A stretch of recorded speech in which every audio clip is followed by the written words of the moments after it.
और अहम खबर इंदौर से, जहां डिजिटल अरेस्ट के मामलों पर पुलिस सख्त है और सख्ती से कार्रवाई कर रही है। साथ ही जन जागरूकता अभियान से डिजिटल अरेस्ट के मामलों में कमी आई है। इसी को लेकर एनडीटीवी की team Indore crime branch additional DCP Rajesh Dantodiya से एक्सक्लूसिव बातचीत करने पहुंची। इस मामले पर उन्होंने क्या कुछ कहा है, आपको सुनाते हैं। एडिशनल डीसीपी राजेश दंडोतिया ने क्या कुछ कहा इस पूरे मुद्दे पर एनडीटीवी की टीम से।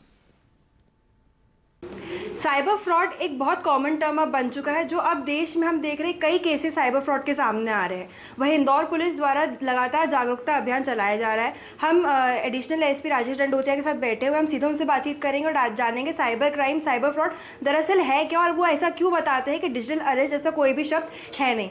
सर, बात करें साइबर फ्रॉड का, आप हमेशा बोलते हैं डिजिटल अरेस्ट जैसी कोई भी चीज़ नहीं, पर अभी भी लोग इसका शिकार बन रहे हैं। ऐसा क्या वजह है, अभी भी क्यों इतने कन्विंसिंग तरीके से लोग मान जाते हैं? देखिए, सबसे इम्पोर्टेंट ये है कि एक तो हमें ये समझना पड़ेगा कि कोई व्यक्ति अब ऐसा नहीं है जिसकी फैमिली के साथ या अपने फ्रेंड्स के साथ या फिर किसी परिचित के साथ कोई साइबर फ्रॉड नहीं हुआ हो। तो कहीं ना कहीं सोसाइटी में काफ़ी ज़्यादा इसका डीप इम्पैक्ट है और ये बहुत बड़ा चैलेंज है ऑल ओवर द ग्लोब। इसमें अभी मैं आपको बताता हूँ, 3 दिन पहले कर्नाटक में घटना हुई थी जिसमें कि एक दंपत्ति थी जिन्होंने सुसाइड किया था डिजिटल अरेस्ट के लिए। उन्होंने 1 करोड़ से ज़्यादा की राशि भी दे दी थी और काफ़ी भयभीत हो गए थे और उन्होंने सुसाइड कर लिया। तो कहीं ना कहीं अवेयरनेस कैंपेन की लगातार चलाए जाने की ज़रूरत है और जो लोग हम इंदौर पुलिस लगातार इसमें काम कर रही है, इसमें डिजिटल एडवाइजरी के माध्यम से या फिर सेशंस के माध्यम से, सेमिनार के माध्यम से इनको जागरूक किया जा रहा है।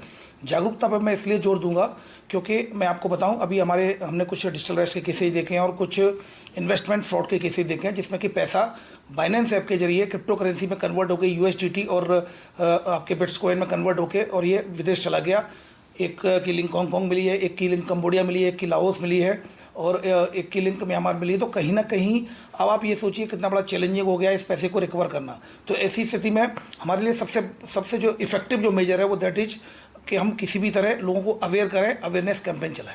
सर, आपने सेमिनार्स की बात की, पर मेरा सवाल अभी ये है कि सेमिनार्स आप कर रहे हैं डिजिटली, आप इंस्टाग्राम और अलग अलग सोशल मीडिया प्लेटफॉर्म पे अवेयर कर रहे हैं, पर उन लोगों को क्या जिनके पास इनका एक्सेस नहीं है, जिनके पास नॉलेज नहीं है कि वो उसको एक्सेस कैसे करें, सेमिनार्स अटेंड नहीं कर सकते, उन लोगों के लिए आप क्या कर रहे हैं? ये बिल्कुल ठीक प्रश्न है। ये बात मेरे दिमाग में भी आई थी, तभी फिर मैंने 1 फरवरी से लेकर 15 फरवरी तक आकाशवाणी के साथ एक अभियान चलाया था, सेफ क्लिक विद आकाशवाणी।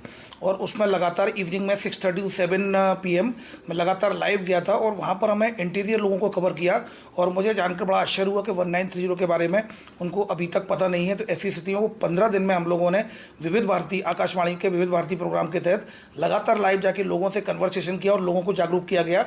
और इस संबंध में आकाशवाणी के द्वारा मुझे एक सर्टिफिकेट दिया गया कि 1,25,00,000 लोगों के द्वारा इस पूरे को सुना गया है। तो निश्चित रूप से आपका कहना सही है कि शहर के अलावा रिमोट एरिया पे भी फोकस करना चाहिए, वो हम कंसर्न है हमारे लिए, हम उस पर भी काम कर रहे हैं।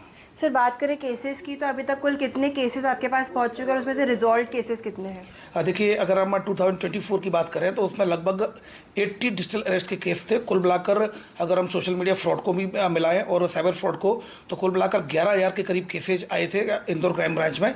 और इसमें लगभग 75 करोड़ रुपए की राशि डिफ्रॉडेड हुई थी। और इसमें हमारे द्वारा, क्राइम ब्रांच के द्वारा 1930 का उपयोग करते हुए लगभग 14 करोड़ 20 लाख रुपए करीब जो विक्टिम्स के वापस कराए थे। अभी जानकर आपको आश्चर्य होगा कि 1 जनवरी से लेकर लगातार हमारी कैंपेन चल रही है। 1 जनवरी से लेकर अभी टिल दिस डे अभी तक कोई भी डिजिटल अरेस्ट का केस नहीं आया है। तो कहीं ना कहीं अवेयरनेस जो हम चला रहे हैं, कैंपेन चला रहे हैं, उसका एक इम्पैक्ट पड़ रहा है। मैं मानता हूँ कि awareness is slow and study process but have a deep impact. तो जैसे कि आपने देखा कि डिजिटल अरेस्ट और जो चीज़ें बताते हैं कि ऐसा कुछ नहीं है, उसके बारे में जागरूकता अभियान लगातार चलाया जा रहा है। ऐसे लोग जिनके पास एक्सेस नहीं है सोशल मीडिया का या फिर वो सेमिनार्स अटेंड नहीं कर सकते, उनके लिए अलग जरिए से अवेयरनेस प्रोग्राम चलाया जा रहा है। और अभी हाल फिलहाल में ही डिजिटल अरेस्ट या साइबर फ्रॉड जैसे ज़्यादातर केसेस सामने नहीं आए हैं। इंदौर से एनडीटीवी के लिए मैं तनुश्री।